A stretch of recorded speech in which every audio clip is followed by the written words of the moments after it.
오늘 우리가 읽은 본문의 말씀은 십계명 가운데 있는 말씀이죠. 예, 그렇다면 십계명 가운데 5번째 계명인데 부모를 공경하는 이 부분을 우리는 전체적인 십계명의 의미 속에서 좀 생각을 해볼 필요가 있습니다. 자, 우리가 천륜이라는 이런 말 하지 않습니까? 하늘이 맺어준 그런 관계. 그래서 부모와 자식 같은 관계는 자식이 부모를 섬기고 또 부모가 자식을 사랑하고 이런 관계는 천륜이다. 이렇게 우리가 말을 해서 어디나 마찬가지로 자녀는 부모를 잘 공경해야 하는 것을 옳다고 말합니다. 자, 그런데 우리가 이제 세상이 말하는 천륜 이런 의미로 부모를 공경하자는 이런 내용도 물론 필요하겠지만 우리가 조금 더 성경에서 그것도 십계명에서 부모 공경에 대한 말씀을 하셨다면 성경적인 의미는 무엇인가에 대해서 조금 더 우리가 좀 생각을 해볼 필요가 있겠죠. 자, 십계명이라고 하는 것은 율법을 대표하죠. 율법입니다. 율법이라고 하는 것은 일반적으로 어떤 법이나 규칙이라고 하는 것은 가만히 내버려 두면 잘 안 되는 부분을 법이나 규칙으로 정하는 경우들이 있습니다. 약간의 의무감이나 또 강제성을 좀 둬서 가만히 내버려 두면 그렇게 하지 않을 내용을 좀 할 수 있도록 그렇게 만드는 것이 이 법이나 규칙입니다. 하나님께서 이스라엘 백성들에게 율법을 주시고 특별히 십계명의 말씀을 주셨는데 십계명의 말씀을 가지고 살아가는 이스라엘 백성들은 하나님이 주신 그 율법의 말씀을 지킴으로 자연스럽게 그냥 내버려 두면 막 흐트러질 수 있는 우리의 삶을 그렇게 살지 않고 그 말씀을 따라 내가 하고 싶은 대로 살지 않고 말씀을 따라 살아가도록 하는 그런 역할을 십계명이 하기도 하는 것이죠. 자, 우리가 예를 들어서 집에서 자녀들과 어떤 규칙을 정하지 않습니까? 예를 들면 아침에 일찍 일어나기. 하루에 휴대폰 여러분 몇 분이나 허락하시나요? 30분 하기. 그럼 아이들 막 뒤집어지겠죠. 30분이라고요. 하루에 성경 3장 읽기, 밥 먹기 전에 손 씻기. 자, 이렇게 아이들하고 몇 가지 규칙을 정하면 아이들이 대부분 싫어하는 것이죠. 그리고 뭔가 보상이 있으면 이제 아이들이 하려고 하는데 대부분 아이들이 싫어하지만 그냥 그렇게 내버려둬서는 안 되기 때문에 규칙을 정하고 그 규칙을 따라서 생활하게 만드는 것입니다. 율법도 그런 의미가 있습니다. 왜냐하면 하나님의 율법을 받는 이스라엘 백성들은 비록 하나님의 백성이지만 죄악된 본성을 가지고 있는 자들이기 때문에 그들이 하나님을 향해서 헌신하겠다고 말했다가 어느 순간 하나님을 버리는 이런 큰 연약함을 가지고 있기 때문에 하나님께서 그들에게 율법의 말씀을 주시고 그 말씀 안에서 따라가도록 하는 것이죠. 만약 하나님께서 그냥 가만히 내버려 두면 이스라엘 백성이 특별합니까? 특별한 거 전혀 없죠. 그래서 엉망되지 않겠습니까? 남의 물건도 훔치고 사람도 죽이고 하나님 말씀도 불순종하고 그렇게 살아갈 것이 당연합니다. 우리 안에 있는 죄악된 본성 그대로 따라 살지 말고 하나님 주신 말씀을 따라 살아야 하는 것이 이스라엘 백성인데 우리 안에 있는 죄악된 본성 그 핵심은 뭐냐 하면 이기심이죠. 자기를 위해서 살고 싶어하는 마음, 자기에게 유익된 삶을 살고 싶어하는 이 이기심이 모든 사람들에게 있는 그 어떤 죄악된 본성의 핵심적인 내용입니다. 십계명이란 원래 하나님께서 자기 백성에게만 주셨죠. 자기 백성에게 십계명을 주셔서 십계명 속에는 그 말씀을 하신 누구의 형상이 나타난다고 그랬죠? 하나님의 모습이 그 속에는 있습니다. 그래서 하나님께서 여러 가지 법을 주셔서 자기 백성을 막 제어하고 이런 목적으로 주신 것이 아니라 하나님의 백성은 하나님을 사랑하는 자들이기 때문에 하나님을 사랑하는 자들에게 하나님께서 그들을 사랑하셔서 말씀을 주시고 율법을 주심으로 그 속에 나타난 하나님의 형상을 하나님을 사랑하는 마음으로 잘 순종해서 살아갈 때 하나님의 백성은 누구의 형상을 드러내는 자들이죠? 하나님의 형상을 드러내는 자들입니다. 이게 오늘날의 교회도 마찬가지죠.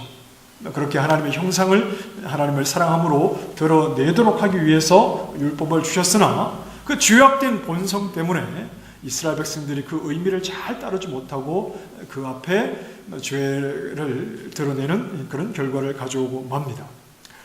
자, 그렇다면 하나님께서 죄악된 본성을 가지고 살아가는 자들에게 십계명을 주셔서 하나님께서 보기 원하는 이스라엘 백성의 모습은 뭐냐 하면 죄악된 본성이 이기심이라면 이기심 그대로 가지고 살아가지 않도록 하나님께서 법을 주셨다면 그 율법을 통해서 보기 원하는 하나님의 형상이 나타나는 그 모습이 무엇이냐면 바로 이기심을 버리는 그러한 모습으로 살아가는 것이죠.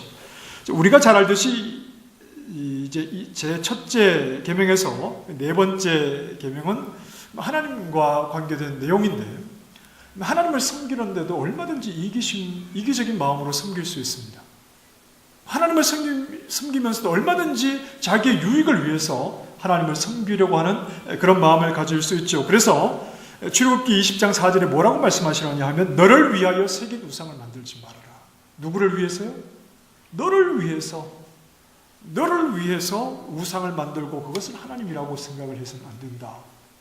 하나님을 섬기는 것에도 이기적인 마음을 가지고 섬겨서는 안 되고 또 제5계명부터 10계명까지는 사람들과의 관계를 말하지 않습니까?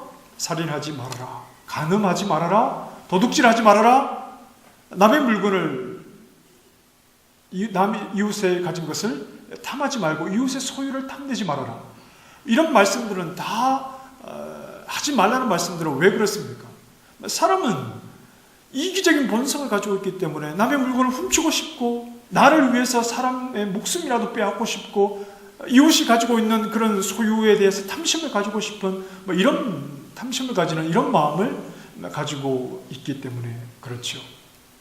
그래서 하나님과의 관계에서도 나를 위해서 하나님을 섬기서는 안 되고 또 이웃과의 관계에서도 나를 위해서 함부로 이웃에게 피해를 주는 그러한 모습은 하나님의 백성의 모습에 옳지 않다. 그래서 하나님께서 주신 이 십계명의 말씀 속에는 이기적인 마음으로 죄악된 본성을 향해 나아가는 자들에게 그러한 마음을 절제하고 제어하는 역할로 하나님께서 십계명의 말씀을 주셨습니다. 자, 그런데 오늘 우리가 읽은 말씀은 어디에 있습니까? 십계명 속에 있죠. 그렇다면 이렇게 생각할 수 있습니다. 내 부모를 공경해라. 부모를 공경하지 않으려고 하는 게 왜 그렇습니까? 죄악된 본성이 이기심이라면 그래서 도둑질하고 살인해서는 안 되는데 그 가운데 내 부모를 공경하라는 말씀이 있다는 것은 자녀된 입장에서 부모를 공경하지 않는 이유는 이기심일 수 있다. 이런 말입니다. 이기적인 마음 때문에 부모를 공경하지 못하는 그런 경우가 우리에게 있습니다. 자, 여러분, 자식은 부모에게 이기적일 때가 있습니까? 자식은 부모를 대할 때 이기적인 마음으로 대하는 그런 경우가 있습니까?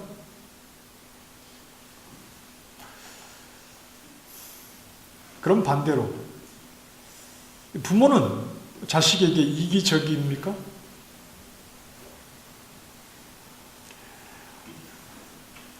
네, 일반적인 경우를 제가 질문하는 겁니다. 부모는 자식에게 이기적인가요? 그렇지 않죠. 부모는 자식에게 이기적이지 않습니다. 자, 우리 속담에 내리사랑은 있어도 치사랑은 없다 이런 말이 있습니다. 치라는 말은 이 위를 가리키는 접두어죠. 그래서 눈을 치켜뜨다 이렇게 표현하지 않습니까? 내리사랑은 있어도 치사랑은 없다. 부모가 자식을 사랑하는 사랑은 있어도 위에서 올라가는 사랑은 없다 이런 말을 합니다. 또 어느 나라 속담에는 한 부모가 10자녀를 거느리지만 10자녀는 한 부모를 섬기지 못한다 이런 말이 있습니다. 이거 맞는 말 아닌가요? 성경에 나오는 말은 아니지만 맞는 말이죠. 특히 한국 부모들은 자식을 사랑하되 지나치게 사랑하죠. 도가 넘도록 그렇게 자식을 사랑합니다. 자식을 위해서 못할 게 없죠. 이게 한국 부모, 특히 한국 부모가 그렇습니다. 좀 안타까운 예를 들어서 그렇습니다만, 얼마 전에 한국에서 이제 80대 부부가 치매를 앓고 또 위장병을 앓던 부부가 같은 시간에 살던 조그마한 집에서 제초제를 마시고 스스로 목숨을 버렸습니다. 왜 그랬느냐 했더니 자신들이 몸이 불편하니까 경제적으로 넉넉하지 못한 자식들에게 폐가 될까봐, 불편한 몸을 가진 부모가 자식들에게 폐가 될까봐 스스로 목숨을 끊었습니다. 굉장히 안타깝지만, 그런데 이런 소식들은 종종 들려오죠. 장례비를 마련해놓고 500만 원을 딱 마련해놓고 부부가 목숨을 끊습니다. 장례 비용마저도 자식들에게 부담을 주기 싫다는 것이죠. 부모는 자식을 향해서 언제나 헌신적인 사랑을 합니다. 이 평생을 자식들을 위해서 헌신하셨으면 이제 좀 자녀들에게 아쉬운 부탁 한두 마디 하셔도 되는 것 아닙니까? 그런데 부모는 그렇게 하려고 하지 않고 그냥 자식들이 잘 살면 그것을 행복한 것으로 그렇게 생각을 하지요. 혹 자식에게 피해를 줄까봐 극단적인 선택까지 하는 게 부모입니다. 그 방법이 옳다는 것은 절대 아니죠. 부모의 마음이 그렇다는 것이죠.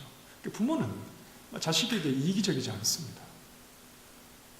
그렇죠? 부모는 자식에게 이기적이지 않습니다. 자, 그런데 자식은 부모에게 이기적입니까? 당연히 그러지 않아야 되는데 그럴 경우가 종종 있습니다. 어리석은 자식들은 부모를 향해서 노골적으로 이기적인 그런 모습을 드러내지요. 사업을 시작하려고 하는데 집이라도 팔아서 좀 미천을 대달라는 겁니다. 그래서 좀 어렵다 그러면 원망을 하죠. 불평을 하죠. 부모의 유산도 좀 넉넉하게 나눠주지 않으면 원망합니다. 부모가 아직 건강하고 경제력이 있을 때는 자주 찾아뵙지만 몸도 약하고 별로 가진 것이 없을 때 부모에게 소홀해질 수 있죠. 명절에 고향에 계신 부모님에게 방문하기보다 긴 명절에 가족과 함께 자기 자식 데리고 해외 여행을 가는 이런 경우들도 너무나 많습니다. 부모는 자식들에게 많은 물질적인 것을 바란다기보다 함께 얘기하고 싶은 건 아닙니까? 얼굴 보고 싶고 얘기하고 싶고. 그런데 부모는 자식을 향해서 이기적이지 않은데 자식들은 부모를 향해서 이기적인 그런 모습을 볼 때가 있습니다. 우리는 대부분 부모님과 떨어져 계시고 또 부모님과 함께 계신 분들도 있는데 다 키워서 시집장가 보냈더니 이제 좀 내 시간을 가지나 했더니 또 자식을 키워달라고 또 맡기죠. 그래 알았다. 자, 식당홀에 계신 우리 아기 키우는 엄마 아빠들 잘 들으세요. 그래 알았다 이 말이 그냥 좋아서 하시는 말이 아니에요. 부모님에게 최대한 짐을 지우지 않으려고 해야 됩니다. 부모는 자기가 희생해서라도 자식이 편하면 얼마든지 하려고 하는 마음이 있는데 자식도 물론 부모를 사랑하지만 부모의 사랑은 비할 때가 되지 못하죠. 자, 자식이 부모를 공경해야 하는 이유는 부모이기 때문에 그렇습니다. 내 부모가 어떤 부모냐는 말은 안 해도 됩니다. 그냥 부모라는 이름, 부모라는 그 위치, 그것 때문에 자식은 부모님을 공경해야 합니다. 부모만이 할 수 있는 일이 두 가지가 있는데 하나는 하나님을 대리해서 자녀들의 생명을 이 땅에 태어나게 하는 일이죠. 부모만이 할 수 있는 일입니다. 그리고 또 하나는 가장 하나님을 닮은 사랑을 보여주는 분들이 부모님입니다. 끊임없이 자식을 위해서 희생하는, 자식을 위해서 자기 목숨이라도 버리는, 하나님의 사랑을 우리에게 가장 가깝게 하나님의 사랑을 보여주는 역할을 하는 분들이 바로 이 부모님이죠. 때로는 우리 부모님도 연약하기 때문에 좀 투박할 수 있고 서툴 수 있습니다. 그러나 자식을 사랑하는 마음에는 변함이 없습니다. 자식을 위해서라면 못할 것이 없는 분들입니다. 자식들에게 아무것도 요구하지 않아요. 아무것도 요구하지 않고 할 수만 있으면 더 자식에게 주고 싶은 것이 바로 부모님이죠. 부모는 그 부모라는 위치만으로도 자녀들로부터 공경을 받아야 합니다. 요즘은 부모 자녀 간의 갈등을 많이 접합니다. TV를 통해서 또 여러 소식들을 통해서 부모 자녀 간의 갈등이 많이 있죠. 거기에는 물론 혹 부모님의 실수가 있을 수도 있습니다. 부모님이 조금 실수하셔서 부모와 자식 간의 갈등이 있을 수도 있습니다. 그러나 부모님의 실수가 아무리 커도 자식을 사랑하는 그 사랑보다 크지는 않습니다. 부모님이 자녀에게 실수한 실수가 아무리 커도 부모가 자식에게 베풀어 주신 그 사랑보다는 절대 크지 않습니다. 그러니 부모님에게 조금 부족함이 있다 하더라도 부모라는 그 위치 때문에 우리는 얼마든지 부모님을 공경할 수 있고 또 그렇게 해야 하는 겁니다. 혹 부모님과 갈등 속에 있는 분이 계시다면 여러분, 부모님 앞에 자존심 내세우면 뭐합니까? 다 필요 없습니다. 부모님 살아계시고 건강하실 때 쓸데없는 자존심, 혹 부모님에게 작은 허물이 있다면 부모님이 베풀어 주신 그 사랑으로 충분히 그 허물은 보이지 않는 겁니다. 그래서 부모님을 사랑하고 공경할 수 있어야 되겠죠. 시간 있을 때, 살아계실 때, 우리 가까이 계실 때 우리는 부모님이라는 그 위치만으로 혹 부모님의 인격이 조금 부족하다 하더라도 우리는 얼마든지 부모님을 공경해야 합니다. 자, 우리는 좀 더 성경적인 부모 공경에 대해서 생각을 해볼 필요가 있습니다. 자, 오늘 말씀에 내 부모를 공경하라고 했는데 이 공경하다는 말의 원래 의미는 무겁다 이런 말입니다. 무겁다는 말은 비중이 있다. 부모를 공경하라 이 말은 네 부모님에게 비중을 두어야 한다 이런 말입니다. 자, 그렇다면 무엇에 비중을 두어야 하느냐 하면 부모가 부모로서의 역할을 감당하는 그 역할 때문에 그 역할에 대해서 자식은 부모의 역할에 비중을 두어야 한다. 부모님과 그 부모님이 하시는 역할에 대해서 그것을 소중하게 생각을 하고 비중을 두어야 한다 하는 말입니다. 자, 하나님의 백성으로서의 부모는 자식에게 어떤 역할을 하는 사람이냐 하면 자식들을 가르치는 역할을 합니다. 이게 하나님 백성으로서의 부모 역할입니다. 부모는 자식을 교육하는 일을 하는 것이 부모의 자리입니다. 자, 성경을 한번 보실까요? 신명기 6장 6절과 7절 같이 읽어보십시다. 시작. 오늘 내가 네게 명하는 이 말씀을 너는 마음에 새기고 내 자녀에게 부지런히 가르치며 집에 앉았을 때든지 길을 갈 때든지 누워있을 때든지 일어날 때든지 부모의 역할이 뭡니까? 자식을 낳았습니다. 믿음의 가정에서 믿음의 부모가 자식을 낳은 후에 그 자식을 낳기만 하면 부모가 아니라 부모는 부모의 역할을 해야 되는데 그것은 바로 자녀들에게 하나님을 가르치는 겁니다. 신앙 교육을 하는 것이지요. 자녀들에게 믿음에 대해서 하나님 말씀에 대해서 하나님에 대해서 가르치는 역할이 부모가 자식에게 해야 하는 역할입니다. 내 부모를 공경하라는 말씀은 이렇게 말할 수 있죠. 부모의 가르침에 비중을 두라는 겁니다.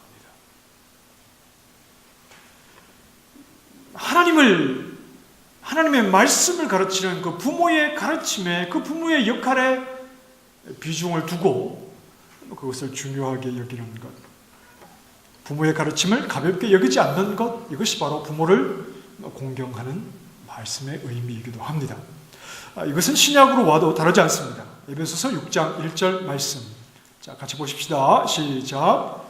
자녀들아, 주 안에서 이것이 옳으니라. 주 안에서 너희 부모에게 순종하라는 것은 주님의 뜻과 진리 안에서 부모에게 순종을 하라는 것이죠. 그러면 주님의 진리와 뜻을 누가 가르쳐 줍니까? 이어서 4절에 나옵니다. 6장 4절 말씀 시작. 또 아비들아, 너희 자녀를 노엽게 하지 말고 오직 주의 교훈과 훈계로 양육하라. 부모가 그렇게 하는 것이죠. 부모가 주의 교훈과 훈계로 자녀들을 양육하고 자녀들은 주의 교훈과 훈계 그 말씀 안에서 부모를 순종함으로 이 부모의 가르침과 부모의 역할에 대해서 자녀들은 비중 있게 부모의 가르침을 따라 그렇게 하나님을 섬겨야 하는 것이죠. 신앙 안에서 부모와 자녀의 관계는 하나님의 말씀을 자식들에게 가르치고 자식들은 그 부모의 가르침 안에서 하나님을 섬기는 것이 바로 부모와 자녀가 신앙 안에서 가지는 관계입니다. 그리스도인 부모는 자녀들에게 하나님 말씀을 가르치는 역할을 하고 자녀들은 부모와 부모의 가르침을 소중하게 여기는 것이 바로 부모를 공경하는 것입니다. 이게 그리스도인 가정에서 일어나야 하는 부모 공경의 의미이겠죠. 그리스도인 부모가 사랑하는 자식에게 가장 바라는 내용이 뭡니까? 이 자리에는 부모님들이 많이 계시는데 우리 그리스도인 부모가 자녀들에게 바라는 가장 중요한 것이 뭡니까? 하나님을 잘 믿어라 아닙니까? 하나님을 잘 믿어라. 하나님을 사랑해라. 하나님을 잘 믿으면 좋겠다. 이게 부모 입장에서 자녀에게 바라는 가장 큰 바람 아닙니까? 우리 자녀들이 하나님을 바르게 배우고 하나님을 사랑하고 하나님 말씀에 순종하는 그런 자녀가 되기를 원하는 것이 신앙 안에 있는 부모의 가장 간절한 바람입니다. 부모는 자녀에게 하나님을 가르치고 자녀는 그렇게 하나님을 부모의 가르침을 소중하게 여겨 하나님을 섬기는 것입니다. 물론 부모는 다 신학 박사가 아닙니다. 부모는 다 신학교를 졸업한 사람들도 아닙니다. 부모보다 어쩌면 자식들이 더 성경에 대해서 많이 알 수 있습니다. 그러나 그럼에도 부모는 얼마든지 자식을 하나님 말씀으로 가르칠 수 있죠. 신앙 교육을 할 수 있습니다. 좀 개인적인 말씀을 드려서 죄송합니다만 저희 어머니가 이제 제가 20대, 30대를 지나는 동안에 귀에 따갑도록 하신 말씀이 한 말씀 있는데 늘 그러세요. 전화를 하시거나 저를 만나시거나 그러면 늘 하시는 말씀이 규현아 기도해라. 너는 기도하면 다 된다. 저 신학생인데요. 저 목사인데 기도 많이 합니다. 어머니. 처음에는 그러다가 어머님이 왜 이런 말씀을 하시는지 알았어요. 기도해라. 이 말에는 특별한 영적 깨달음이 있습니까? 이 말은 누구나 할 수 있는 말이죠. 신학적으로 깊은 그런 해석이 있는 말씀입니까? 그렇지는 않습니다. 자, 그런데 지극히 평범한 내용이지만 자식된 저에게는 이 어머님의 말씀 한마디가 어떤 신학자의 탁월한 논리보다 더 깊숙이 제 마음속에 새겨져 있는 것이죠. 그래서 저는 문득문득 이 어머니의 말씀이 생각나서 또 하나님 앞에 엎드리고 그럽니다. 이것이 신앙, 부모가 가진 신앙으로 자식을 교육하는 신앙 교육의 힘 아니겠습니까? 부모는 늘 자식을 사랑합니다. 신앙 안에서 부모는 늘 자식을 위해서 기도하지요. 자기를 위한 기도는 잊어버려도 늘 자식을 위해서 기도합니다. 눈물로 하나님 앞에 새벽마다 나아가서 흘리며 자식을 위해서 기도하면서 내 자식이, 내 자녀가 하나님 앞에서 어떻게 되어야 하는지 그 오랜 시간 하나님 앞에 무릎으로 눈물로 얻게 된 그 영적 깨달음을 통해서 자녀에게 한마디 던져주는 것, 기도해라. 예배 빠지지 말아라. 너 당장 급하다고 돈 아까워하지 말고 하나님 앞에 드리는 것, 그거 아까워하지 말아라. 부모가 늘 자식을 품고 하나님 앞에 나아가 기도하면서 자식에게 전해주는 한마디, 우리가 다 아는 내용이지만, 평범한 말이지만, 그러나 오직 내 부모이기 때문에 나에게 말해주는 그 한마디 신앙의 가르침, 그 말씀을 가볍게 여기지 말고 그 가르침을 마음속에 잘 새겨서 부모의 신앙 가르침에 따라 순종하는 모습, 이 모습이 바로 부모를 공경하는 모습이기도 하는 것입니다. 우리는 내 부모를 공경하라는 이 말씀을 혹 부모님이 우리 곁을 떠나서 우리 곁에 계시지 않아도 얼마든지 부모를 공경하는 마음으로 살아갈 수가 있지요. 부모님이 보이셨던 신앙의 길, 하나님을 사랑하여 하나님께 드린 헌신, 그리고 새벽마다 하나님 앞에 무릎 꿇고 눈물을 흘렸던 그 기도의 모습들, 그런 모습들을 보면서 그 가르침과 삶을 따라 나도 그렇게 하나님을 사랑하며 우리 부모님이 보이신 신앙의 모습을 뒤따르는 것, 그것으로 우리는 얼마든지 우리에게 좋은 신앙의 가르침과 본을 보이신 부모님을 공경하며 살아갈 수가 있는 겁니다. 우리 곁에 계시면 너무나 감사하지만 혹 우리 곁을 떠나셨다 하더라도 우리는 얼마든지 부모님을 공경하는 마음으로 그분의 가르침을 생각하면서 믿음 생활을 해 나아갈 수 있는 것이죠. 자, 말씀을 다시 한번 보십시다. 다시 한번 읽어보실까요? 시작. 내 부모를 공경하라. 그리하면 내 하나님 여호와가 내게 준 땅에서 내 생명이 길리라. 어디 글을 보니까 효도를 하면 장수를 합니다. 이런 글이 있었어요. 효도를 하면 장수를 한답니다. 왜 그러냐 했더니 노부모를 모시는 사람은 자기 부모님을 모시기 위해서 자기 몸이 건강해야 되니까 자기 몸을 함부로 막 이렇게 굴리지 않는다요.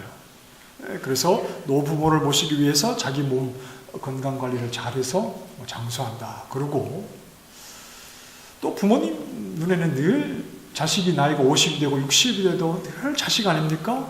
그래서 늘 잔소리를 하지요. 그 잔소리 가운데는 건강에 대한 잔소리도 있습니다. 몸에 해로운 음식 먹지 말아라.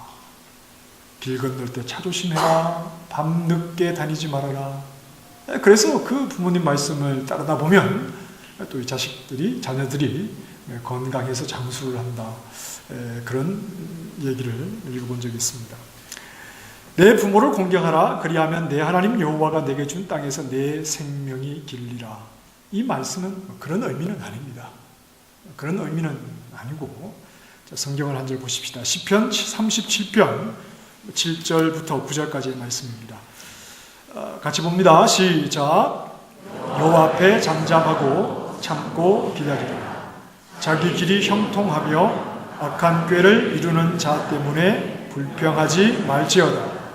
분을 그치고 노를 버리며 불평하지 말라. 오히려 악을 만들 뿐이라. 진실로 악을 행하는 자들은 끊어질 것이나 여호와를 소망하는 자들은 땅을 차지하리로다. 자, 악인은 하나님이 인정하십니까? 인정하지 않으십니까? 악인은 하나님이 인정하시지 않죠. 반드시 하나님께서 멸하실 것인데 땅에서 끊어지리라, 이렇게 표현을 했습니다. 자, 하지만 하나님을 바라보며 하나님의 말씀을 따르는 자는 그 땅을 차지하게 됩니다. 마지막까지 남는 자들은, 하나님께서 악인들은 끊어버리지만 그러나 부모를 공경하고 부모의 신앙의 가르침을 따라 악인들과 함께 어울리지 아니하고 하나님 앞에서 믿음을 잘 지킨 자들이 결국 하나님이 인정하는 자들이요, 그들이 마지막까지 남는 자들이죠. 하나님을 섬긴 자들, 이런 자들은 하나님이 인정하시기 때문입니다. 부모를 공경하는 자가 땅에서 장수한다는 말은 하나님께서 부모의 가르침을 따라 그 가르침대로 믿음 생활을 하며 부모를 공경하는 자는 악인의 무리에 들지 않기 때문에 결국 하나님이 인정하시는 자가 된다는 겁니다. 부모를 공경하는 자 여호와가 준 땅에서 생명이 길다. 부모의 가르침을 비중 있게 여기고, 다 아는 내용이지만 부모님이 하시는 그 신앙의 말씀 한마디를 늘 마음에 새겨 하나님의 사람답게 하나님을 섬기는 자로 살아갈 때 결국 하나님이 인정하시는 자가 되는 것이요, 여호와께서 주시는 복과 은혜를 누리는 자리에 서게 됨을 말씀하는 것입니다.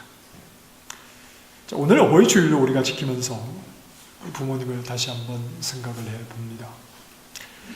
혹 부모님께 원망의 마음이 있더라도 부모님이라는 그 위치 때문에 마땅히 자식들로부터 공경을 받아야 하는 분들이다. 그리고 부모님의 신앙적 가르침을 다시 마음에 잘 새기면서 누구보다도 간절하게, 누구보다도 나를 사랑해서, 누구보다도 더 많이 나를 위해서 기도하신 부모님이 한마디 한마디 나에게 가르쳐 주시는 신앙의 가르침을 소홀히 여기지 말고 그 부모의 가르침 안에서 머물며 하나님을 잘 섬기고 세상과 구별된 하나님의 백성으로 살아가기를 다시 한번 마음속에 새기는 시간이 되기를 바랍니다. 그 부모의 가르침을 잘 새기는 것이 부모님을 공경하는 그 분명한 의미가 된다는 겁니다. 좁은 생각, 이기적인 마음을 다 버리고 하나님을 닮은 부모님의 사랑, 그 소중한 부모님을 생각하면서 특별히 그 신앙의 가르침을 가슴에 잘 새기고 부모님을 공경하는 자로 하나님을 잘 섬기는 믿음의 사람들로 하루하루 믿음 안에 살아가는 종들이 되시기를 주님의 이름으로 축원합니다. 기도하십시다. 하나님, 우리에게 부모님을 주셔서